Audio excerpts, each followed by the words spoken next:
Hi, I'm Dana Webb, City Engineer for the City of Oregon City. One of my favorite parts of my job is using my engineering, education, and technical skills background to address community concerns and issues in Oregon City. Hi, I'm Brian Van Smornberg and I'm the Molalla Streetscape Project Manager for the City of Oregon City. So my favorite part of the job is to work with the community and create something that will enhance the community. The primary goal of the Molalla Avenue Streetscape project is to address safety. That includes drivers along the corridor, as well as people walking and bicycling, and those accessing transit in this key Oregon City corridor. The project begins on the east side, Fred Meyer and O.C. Point for reference.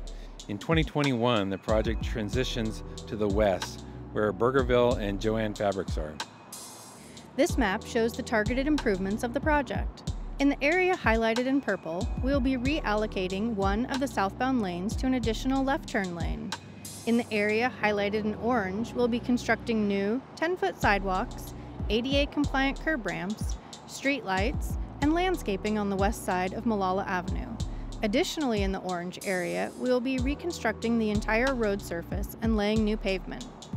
The pedestrian images, shown in yellow, are the locations of the 3 new mid-block crossings with pedestrian-activated flashing beacons. The project will replace the Claremont Way and Gaffney Lane signals and add a new signal at First Street. The community helped shape the project by sharing their lived experiences along the corridor, as well as their preferences for a gateway feature. We collected this information by hosting 2 public design open houses where we collaborated with the neighborhoods and the community on their desires for the corridor. We also conducted a survey where we collected feedback on project elements. To find the latest information about the project schedule, contact information, or to join the e-newsletter, visit our project website. Finally, thank you for your patience during construction as we work to make the Molalla Avenue corridor safer for everyone.